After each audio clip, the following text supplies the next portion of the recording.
Hello and welcome to the class of DBMS. Myself Dr. S.P. Khandai. In today's class we will discuss about the conflict serializability testing using precedence graph method.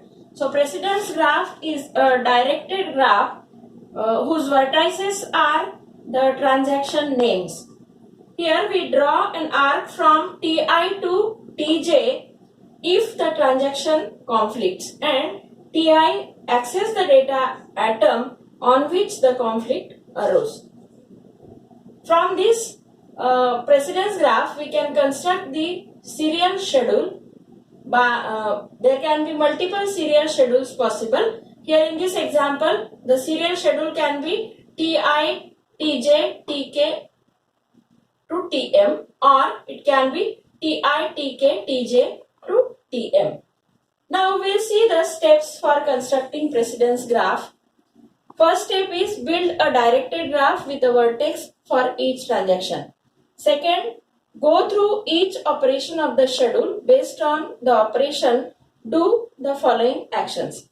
If the operation is a write operation operating on element X, then for such operation, find each subsequent operation in the schedule operating on same data element X by different transactions. That is, anything of the form read X or write X by different transactions. For each such subsequent operation, add a directed edge from Ti to Tj as Ti to Tj. If the operation is a read operation, then find each subsequent write to the same data element X by different transactions, that is, anything of the form Wjx. For each such subsequent writes, add a directed edge in the graph from Ti to Tj as Ti to Tj. The same steps are repeated for each and every instructions.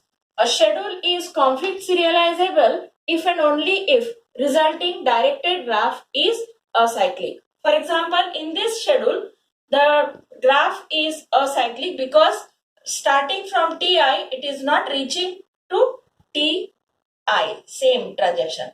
Therefore, the graph is acyclic. Now, for this, we can construct a serial schedule by using topological sort on the graph. Let us discuss this with the help of example.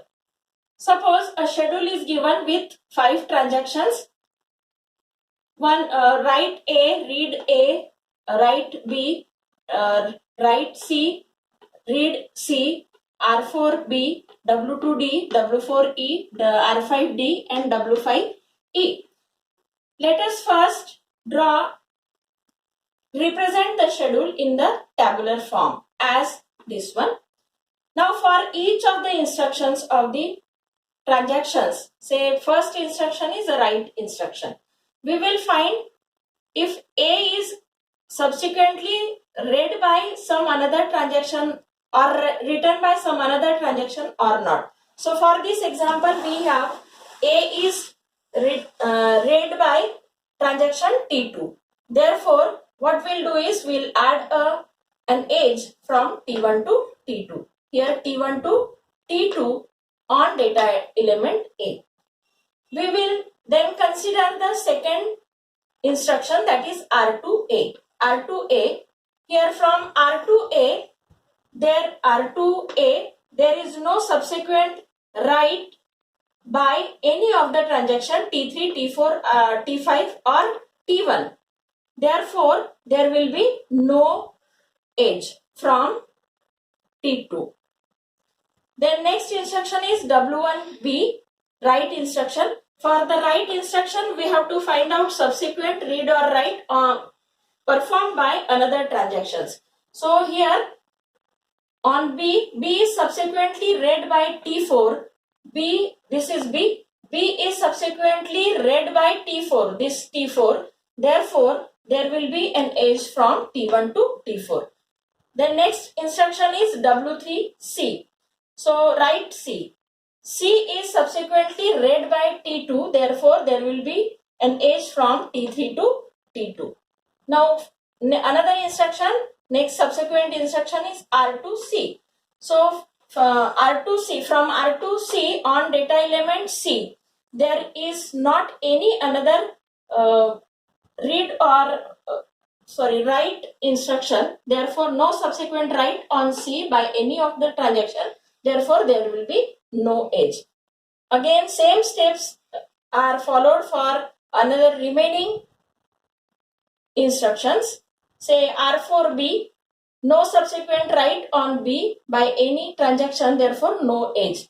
Then W2D, D is subsequently read by T5, therefore there will be an edge from T2 to T5. Here T2 to T5 on D.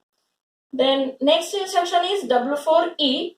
E is also subsequently written by T5, therefore there will be an edge from T4 to T5. Here T4 to T5 on E.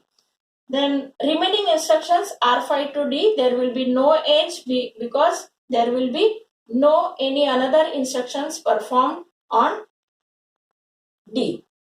Similarly for W5E, W5E is the last instruction, therefore there will be no edge, subsequent edge. So in this way we will construct this precedence graph.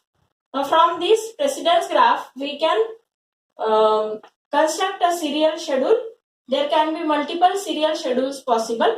One serial schedule is T3, T1, T2, T4, T5. That is one alternative. There can be another, say T3, T1, T2, T4, T2 and T5. So T3, T1, T4, T2 and T5.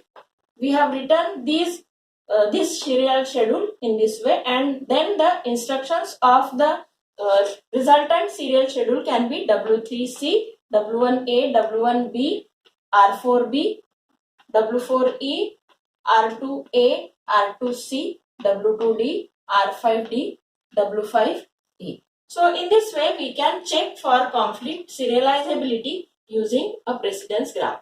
Now this graph is a acyclic graph because from starting from T1 we are not reaching to T1.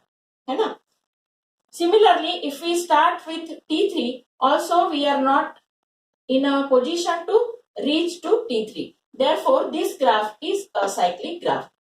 That's why we can say that the graph is constructed and the conflict serializability is tested.